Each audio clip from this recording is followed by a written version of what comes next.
मित्रों नमस्कार। श्री जू ज्योतिष चैनल में आपका पुनः स्वागत है।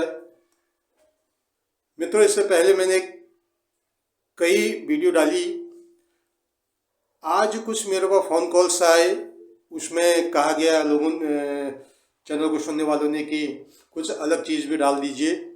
तो आज मैंने एक ऐसा विषय आपके सामने रखा है कि जब हम शिव की आराधना करते हैं, शिव की पूजा करते हैं, भोलेनाथ का रुद्राभिषेक करते हैं, भोलेनाथ की पूजा करते हैं, शिवार्चन करते हैं, तो कब करें कब ना करें।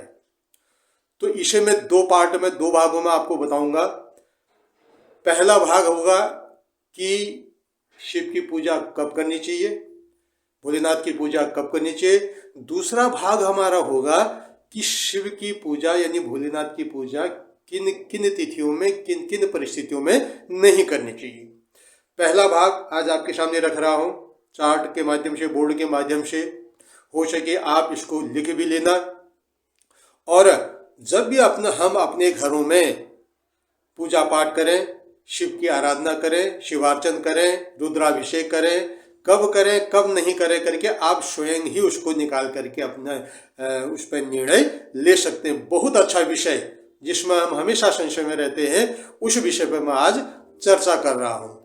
तो आज का विषय है शिव वास निकालना। वास माने रहना, शिव माने भोलेनाथ। भोलेनाथ कब कहाँ कहाँ रहते हैं, शिव जी कब कहाँ कहाँ रहते हैं, इस विषय पर आज विशेष चर्चा करने का विचार है। तो एक श्लोक के माध्यम से आपको बताने जा रहा हूँ जो नारद जी द्वारा दिया गया है। श्लोक में लिखा है तिथौ च, अच्छी तरह से देख लीजिएगा, तिथौ च द्विगुणी कृत्वा पुनः पंच समन्वितम सप्तमन विश्वहरते भागेन शेषं च शिव वासनम। ये श्लोक है। क्या है? तिथौ च द्विगुणी कृत्वा पुनः पंच समन्वितम सप्तमन विश्वहरते भागेन शेषें च शिव वासनम। क्या अर्थ निकलता है इसका? एक एक करके, थोड़ा थोड़ा करके अपने मन को इधर लगाइए। तिथौ च द्विगुणी कृत्वा, तिथौ माने तिथि, कोई भी तिथि है उसको द्विगुणी कृत्वा यानी दो से गुणा कर लीजिए, दो से गुणा कर लीजिए। पुनः पंच समन्वितम, और फिर पुनः माने फिर उसमें क्या जोड़ दीजिए, समन्वितम माने उसमें जोड़ दीजिए क्या, पंच माने पांच। तिथौ च द्विगुणी कृत्वा पुनः पंच समन्वितम, तिथि को दो से गुणा कीजिए और उसमें जितना गुणा करके आता है उसमें फिर पांच जोड़ दीजिए। सप्तमन विश्वहरते भागेन, और उसमें फिर सात का सप्त, उसमें फिर सात का भाग दे दीजिए। शेषें च शिव वासनम, जिस प्रकार से शेष आए उस प्रकार से शिव रहते हैं, शिव का वास रहता है। आप समझ गए होंगे। तिथौ च द्विगुणी कृत्वा पुनः पंच समन्वितम सप्तमन विश्वहरते भागेन शेषें च शिव वासनम। तिथि को दो से गुणा, फिर उसमें पांच को जोड़ना और फिर सात का भाग दे करके जो शेष बचे, वो कितना शेष बच रहा है उसके आधार पर शिव का, भगवान शिव का वास होता है। उदाहरण के लिए मैंने आपको बता रहा हूं, आज मैंने एक तिथि ली, पंचमी तिथि। पंचमी तिथि मैंने एक उदाहरण के रूप में लिया है, पंचमी तिथि, तिथि है पंचमी। तो ऊपर लिखा है तिथौ च द्विगुणी कृत्वा, कि तिथि को दो से गुणा कर ले, यानी पांच तिथि है पंचमी, पांच को दो से गुणा कर लिया, 10 हो गया। और क्या कह रहा है, पुनः पंच समन्वितम, उसमें पांच और जोड़ दें तो 10 आया हमारा, 5 को 2 से गुणा करके 10 आया। 10 में फिर हमने कितना जोड़ दिया, 5 जोड़ दिया, जो हो गया 15। अब क्या कह रहा है, सप्तमन विश्वहरते भागेन, कि जितना आया उसमें क्या कर देंगे, 7 का भाग दे देंगे। ठीक, 15 आया, 15 में हमने 7 का भाग दे दिया तो कितना हुआ, 7 दूनी 14, शेष कितना बचा, 1 हमारा शेष बचा। तो इसी प्रकार से तिथि कोई भी हो, चाहे प्रथमा द्वितीया तृतीया पंचमी षष्ठी अष्टमी सप्तमी अष्टमी नवमी दशमी, कोई भी तिथि हो, उसका सूत्र यही है कि शिव भोलेनाथ कब कहाँ निवास करते हैं, भोलेनाथ कब कहाँ निवास करते हैं, उन सब के लिए सूत्र एक ही है। ये मैंने आपको उदाहरण के रूप में समझाया। आशा करता हूं यहां तक आप समझ गए होंगे। अब शेषेन भागेन शेषेन च शिव वासनम, जितना जितना शेष बचता है उस हिसाब से भोलेनाथ कहाँ कहाँ निवास करते हैं।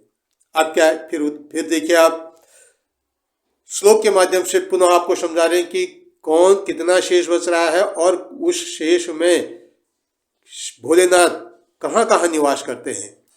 क्या लिखा है कि एकेनुवासे कैलासे द्वितीया गौरी सन्निधौ तृतीये वृषभारूढ़ा सभायां चतुष्टये पंचमं भोजने चैव षष्ठे क्रीडायामेव च शमशाने सप्तशेषे च शिववासो उदीरतः एकेन वासे कैलासे द्वितीया गौरी सन्निधौ। यदि एक शेष बचता है, अभी जो मैंने उदाहरण दिया आपको, यदि इसमें एक शेष बचता है तो भोलेनाथ कहाँ निवास करते हैं, शिव कहाँ निवास करते हैं, भगवान शिव कहाँ निवास करते हैं, कैलाश में। एकेन वासे कैलाश, यानी एक शेष बचने पर भोलेनाथ कैलाश में वास करते हैं। द्वितीया गौरी सन्निधौ, और जब दो शेष बचता है तब भगवान शिव कहाँ निवास करते हैं, वो माँ गौरी के साथ रहते हैं। तृतीय वृषभारूढ़ं, और जब तीन शेष बचता है तब भगवान शिव कहाँ रहते हैं, वृषभारूढ़ं, यानी वृषभ माने बैल, बैल में आरूढ़ यानी नंदीश्वर में, नंदी में आरूढ़ रहते हैं, नंदी के साथ नंदी में बैठे रहते हैं। और सभायांग चतुष्टपे, सभायांग चतुष्टपे, या और सभा में जब चार शेष बचता है उस समय वो कहाँ रहते हैं, अपनी सभा में, जब वो सभा कर रहे होते हैं देवी देवताओं के साथ। उसके बाद पंचमं भोजनं चैव, और जब पांच शेष बचता है तब भोलेनाथ भगवान शिव कहाँ रहते हैं, पंचमं भोजने चैव, भोजन कर रहे होते हैं उस समय। षष्ठे क्रीडायाम एव च, और जब छह शेष बचता है वो क्या कर रहे होते हैं, क्रीड़ा कर रहे होते हैं। और शमशाने सप्त शेषेन च, और जब शून्य बचता है, सात बचता है, तो सात तो बच नहीं सकता है, तो शून्य बचेगा। जब शमशाने सप्त शेषेन च, सात जब शून्य शेष बचता है तो उस समय भोलेनाथ कहाँ रहते हैं, शिववासो उदीरतो, सात शेष बचने पर भगवान शिव शमशान में निवास करते हैं, शमशान में उनका वास होता है। मैंने नीचे पूरा अच्छी तरह लिख भी दिया है। सूत्र को, श्लोक को पुनः अच्छी तरह समझेंगे। इस श्लोक को अच्छी तरह आप याद कर लेंगे तो आप अपने घर में हमें कब शिव की पूजा करनी है वो स्वयं निकालोगे, और ब्राह्मण देवता से आप कहोगे कि इस तिथि को, इस तारीख को इतने बजे से मेरे घर में पूजा, शिव की पूजा करें। क्या है, एकेन वासे कैलासे द्वितीया गौरी सन्निधौ तृतीय वृषभारूढ़ं सभायां चतुष्टये पंचमं भोजनं चैव षष्ठे क्रीडायामेव च शमशाने सप्तशेषे च शिववासो उदीरतः। एक शेष बचने पर कैलाश में, दो शेष बचने पर माँ गौरी के साथ, तीन शेष बचने पर नंदी के साथ, चार शेष बचने पर सभा में, पांच शेष बचने पर भोजन में रहते हैं, छह शेष बचने पर क्रीड़ा में रहते हैं, और शून्य शेष बचने पर शमशान में निवास करते हैं। इस प्रकार से हमने आज ये सीखा कि भोलेनाथ कब कब कहाँ कहाँ रहते हैं, शिववास, भोलेनाथ का वास, भोलेनाथ कब कहाँ रहते हैं, ये आज मैंने आपको इस चार्ट के माध्यम से बताया। दो हिस्से कर रखे हैं, वीडियो बड़ी हो जाती है इसलिए दो हिस्से कर रखे हैं। पहला हिस्सा शिववास निकालना, शिव कहाँ कहाँ रहते हैं, और दूसरा पार्ट हमारा है इन तिथियों में हमको पूजा करनी चाहिए, ऐसी जो हमारे पास शेष बच रहे उनमें पूजा करनी चाहिए शिव की।